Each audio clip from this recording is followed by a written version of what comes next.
He was excited and scared all at the same time. He was like a little boy. Well, he didn't even have a liquor drink until that incident at Haggard's hotel room. And you know, that really shook him to the core, man.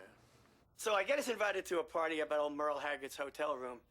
And we get there, there's 10, 12 people hanging around as strap hangers, and guy kind of sachets up to Merle and says, "Hey, Merle," kept saying, "Hey, hi, buddy," you know, and put his arm around me and this and that. Good to see you and all that.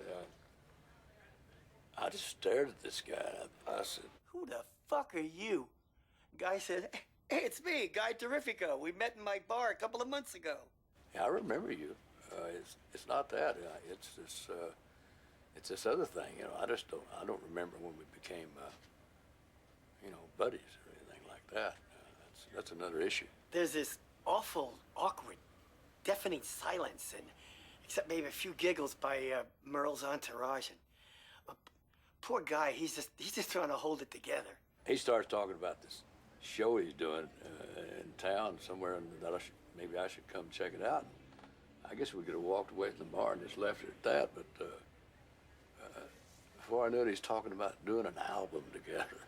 And Merle says, "I'd record an album of duets with rutting elks before I played one fucking note with you." With a rutting elk before I played one fucking note with you.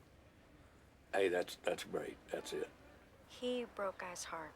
What do you do when one of your heroes says that?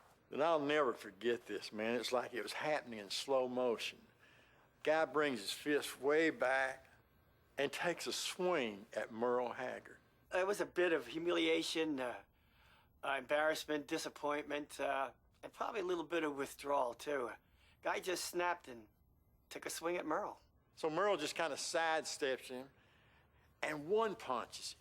And let me tell you something, man. He hit him with some bad intentions. He was an asshole. And so I knocked him out. Well, Guy kind of wobbled around there a minute, and he says something I still don't understand. He said, "But I don't want to do a show in Canton, Ohio." What the hell does that mean? After the fight with Merle Haggard, they carried Guy into the limo, and right away he started drinking.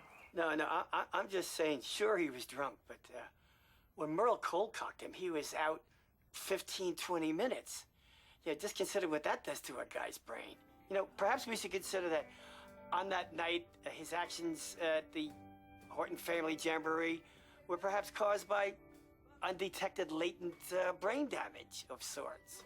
Nonetheless, he was very drunk when he got on stage that night. Oh, yeah, he was chateau shit-faced.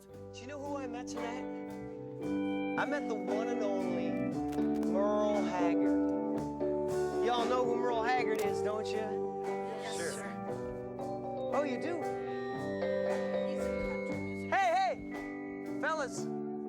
Hey, I'm trying to have a conversation here. Who is he? He's a country music superstar, sir. I heard you right. Country music superstar. Whew. What about you, little fella?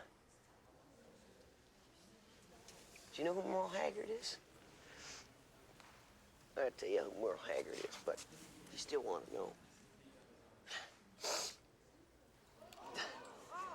That's right. He done that to my pretty face. And what kind of man does something like that? You want to know who Merle Haggard is? Okay. You do?